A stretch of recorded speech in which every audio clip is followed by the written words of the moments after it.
Bonjour à vous, les personnes qui vont regarder cette vidéo YouTube. Je suis très content de vous offrir mes connaissances en champignons. Je sais que c'est un peu spécifique, mais on ne sait jamais, hein. Si ça se trouve, il y a des gens qui vont repérer, qui vont aimer ça. Et je suis là pour vous donner le plus possible. Donc, le sujet de la vidéo aujourd'hui, ce sera sur pourquoi connaître les champignons, pourquoi reconnaître les champignons, c'est super important. Eh bien, je vais vous le dire maintenant. Parce que c'est grâce à eux qu'on est là aujourd'hui, entre guillemets. Officiellement et peut-être officieusement, vous allez voir ça, c'est assez passionnant.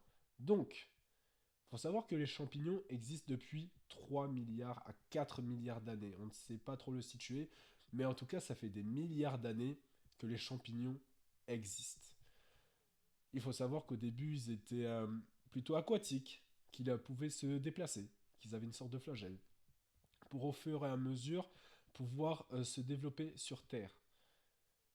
Il faut savoir qu'ils ont réussi à se développer sur Terre il y a à peu près moins d'un milliard d'années, mais ça fait quand même.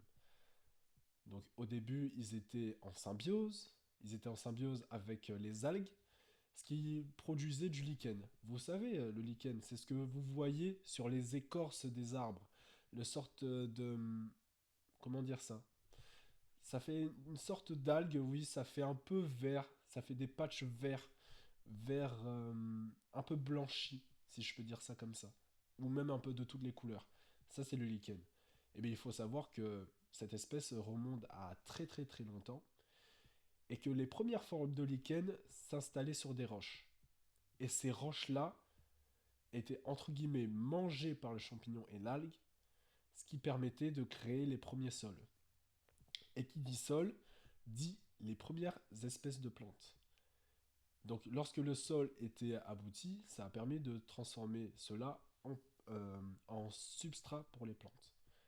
Et puis vous savez, vous avez les premières plantes qui sont arrivées, et après avoir eu les premières plantes, d'ailleurs, l'ancêtre de la première plante, on en a énormément ici, pas loin de Bordeaux, qui sont les fougères. Et il faut savoir que, oui, les plantes, les fougères, sont, ne se reproduisent pas avec des graines, avant se reproduisaient plutôt avec des spores. Donc comme les champignons, les spores, ce sont des mini-graines, ce sont des mini-germes, c'est ce qui constitue entre guillemets le pollen. Bon, ne nous attardons pas là-dessus, on va continuer ce que j'étais en train de développer. Donc les champignons, ils ont permis aux plantes de se développer, sauf qu'il faut savoir qu'aussi, grâce à toute cette chaîne, après les plantes, il y a les animaux qui ont pu se développer. On va faire un petit bond dans le temps. On est dans la période du Carbonifère, qui me semble, sans vous dire de bêtises, à 400 millions ou 300 millions d'années, avant Jésus-Christ.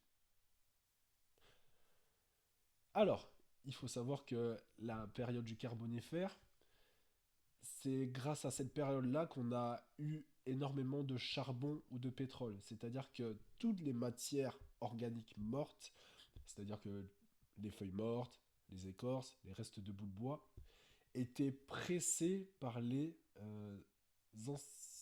nouvelles plantes qui s'installaient. Ce qui faisait qu'à force de se presser, eh ben, les, euh, tous les restes descendaient au fur et à mesure et il y avait une telle pression et une telle vie, entre guillemets, chimique, qui faisait que ça produisait du charbon et du pétrole. Mais en même temps, les champignons ont développé comment je peux dire ça comme ça? Une enzyme. Une enzyme, c'est des petits ciseaux qui viennent casser les molécules, permettant, qu'on le veuille ou non, de réduire tous ces arbres qui pouvaient gêner à la production d'autres arbres. Voilà. Je ne sais pas si ça a été précis, on verra ça en vidéo. Donc tout cela, le champignon a permis, entre guillemets, d'être le nettoyeur de vos forêts.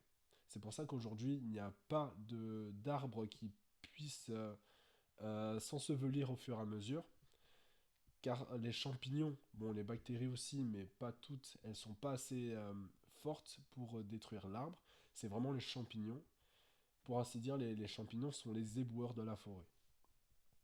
Donc, après avoir passé la période du Carbonifère, on s'est rendu compte que les champignons pouvaient vraiment restituer tout ce qui a constitué l'arbre à se développer. C'est-à-dire qu'au début, ben, nous avons une plante assez jeune qui se sert du substrat du sol.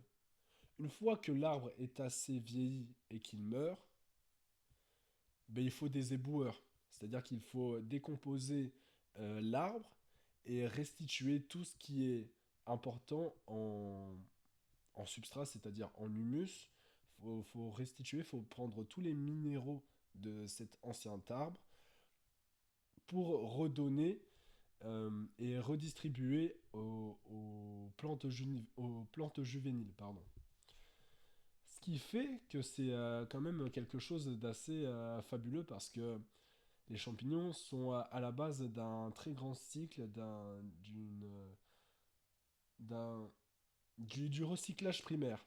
C'est vraiment eux qui sont à la base.